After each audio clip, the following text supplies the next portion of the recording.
అందరికీ నమస్కారం. ఒంగోలు కార్పొరేషన్కు ఎన్నికలు జరుగుతాయా?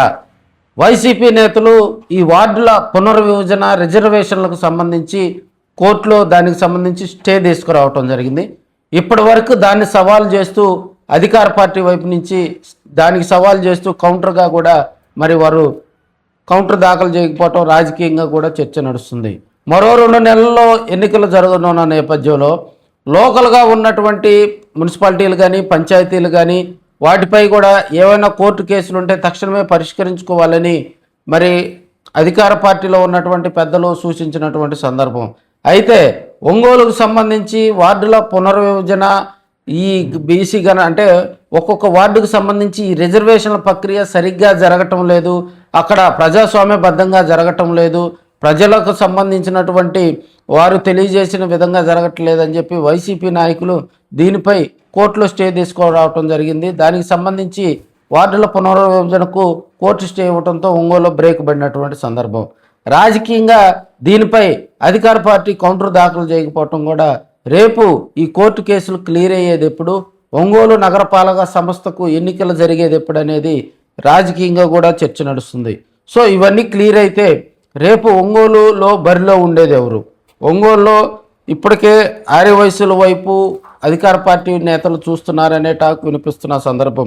ఒకరిద్దరు పేర్లు కూడా ఒంగోలు రాజకీయాల్లో చక్కర్లు కొడుతున్నటువంటి సందర్భం. కొంతమంది వారికి అనుకూలంగా పార్టీలో ఉన్నటువంటి నాయకులు కార్యకర్తలు అనుకూలంగా ఉంటే మరో కొంతమంది వ్యతిరేకిస్తున్నటువంటి సందర్భం. సో రాజకీయంగా చూసినట్లయితే అధికార పార్టీ మరి తన స్ట్రాటజీ ఏందనేది కూడా ఇంతవరకు బట్టబయలు కానటువంటి పరిస్థితి. మరోవైపు వైసీపీ చూసినట్లయితే వారు కాపుల వైపు చూస్తున్నారనేది బహిరంగంగా వినపడుతున్నటువంటి అంశం. అధికార పార్టీ నేతలు వైసీపీ వైపు చూస్తున్నారు కాబట్టి మరి ప్రతిపక్షంలో ఉన్నటువంటి వైసీపీ కాపుల వైపు చూసేందుకు కూడా చర్యలు తీసుకుంటున్నారు. ఒక మంచి కాపు నేతను తీసుకొచ్చి, ఎందుకంటే ఈసారి మనకు డైరెక్ట్ ఎలక్షన్స్ అంటే మనం మేయర్కి ఒక ఓటు ఉంటుంది, కార్పొరేటర్కి ఒక ఓటు ఉంటుంది.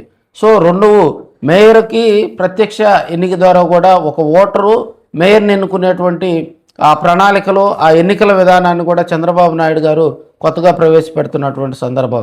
దీంట్లో మరి ఎవరైతే రాజకీయంగా కూడా ఎవరైతే పలుకుబడి ఉంటారో ఒక ఫేమ్ ఉన్న వ్యక్తికి అవకాశాలు ఉంటాయి.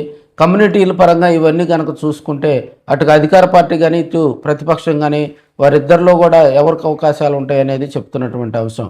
మరోవైపు మాజీ మంత్రి బాలినేని శ్రీనివాసరెడ్డి సైలెంట్గా ఉంటారా?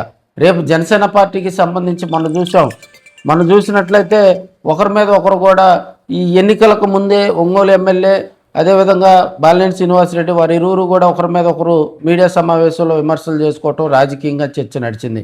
ఒకవేళ కూటమిలో ఉన్నటువంటి 2 పార్టీలు కూర్చొని మాట్లాడుకొని నిర్ణయం తీసుకొని మరి ఆర్యవయసులకు ఇవ్వాలా లేదంటే కాపులకు ఇవ్వాలని మాట్లాడుకొని డిసైడ్ చేసుకుంటాయా? ఇప్పటికే వైసీపీ తాము కాపులకు రాబోయే ఎన్నికల్లో మేయర్ సీటు కేటాయిస్తామని ఇప్పటికే వైసీపీ వైపు నుంచి బాహటంగానే చర్చించుకుంటున్నటువంటి సందర్భంలో అధికార పార్టీ వైపు నుంచి ఇప్పటి వరకు స్పష్టమైనటువంటి సంకేతాలు లేవు. అదేవిధంగా ఎవరికి సీటు కేటాయిస్తారనే పేరు బయటకు రాకపోవటం, మరో 2 నెలల్లో మున్సిపల్ ఎన్నికలకు సంబంధించి అధికార పార్టీలో ఉన్నటువంటి నేతలు ఎవరికి వారు కార్పొరేటర్లుగా కానీ అదేవిధంగా మేయర్లుగా కానీ పనిచేసే డిప్యూటీ మేయర్లుగా వారంతా కూడా ఇప్పటికే కొంతమంది అధికార పార్టీలో ఉన్న నేతలను ప్రసన్నం చేసుకునే టైంలో మరి ఒంగోలు ఎమ్మెల్యే దామచర్ల జనార్దన్ గారు ఎవరి పేరు ప్రస్తావిస్తారు?